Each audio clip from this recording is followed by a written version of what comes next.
40 degrees in London, 42 in Berlin. People suffer from heat.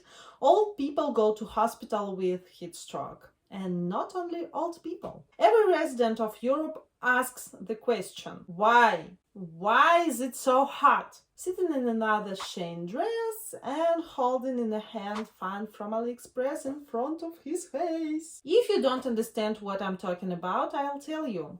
Global warming, in which people, brands, mass markets, fast fashion, capitalism, and each of us are guilty because we consume much more than we need. This applies to any area of our life, but my channel is about clothes. Let's talk about the impact of the clothing industry on global warming and how each of us can help the planet a little to not burn us in hell. Probably the most famous brands that have contributed to global warming are the brands that come to mind when you hear the word clothing. In my mind appeared H&M, some brands from Inditex, it's Pull&Bear, Bershka, Zara, Massimo Dutti, and of course Louis Vuitton. Write down the brand that popped into your head. These brands produce millions and billions pieces of clothing, footwear, and accessories. And with such a volume of production, the cost of each product tends to zero, provided that the conveyor is continuously operating. It's clear that not all goods are sold. Something goes for sale, some for processing, and most of it goes to landfill. Most things are made from synthetic that simply don't decompose. Of course, they can turn into microplastic, which is even more dangerous for environment, clogging the respiratory tract of animals and causing various genetic mutations, and poisoning the soil that you cannot grow food.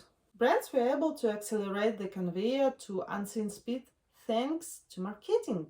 Do you use word fashionable or fashion?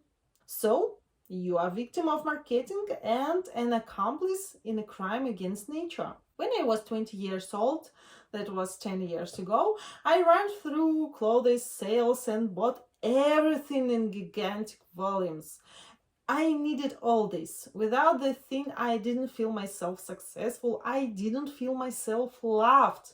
Recently, I just went nuts from all the thing. I gave away some, burned some, and simply forbade myself to buy clothes. Sit and sew. If you can sew, you don't need it. An exception can be made for warm jacket. By the way, now I even sew panties for myself. Here I told how in 10 days I sewed 20 panties. I wouldn't say that sewing is highly profitable financially, because during the time that you sew, you can earn money in your profession. But believe me, sewing something that you will not wear for a long time is very difficult.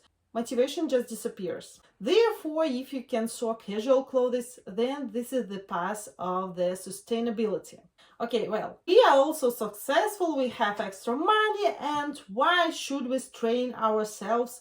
Let's go and buy another t-shirt at H&M for $10 or 10 euros. Save money, and it will be obviously environmentally friendly because I will wear it every day, as I said before. That's right. But what's more environmentally friendly, a $10 t-shirt or $100 t-shirt? I will formulate the question in a different way.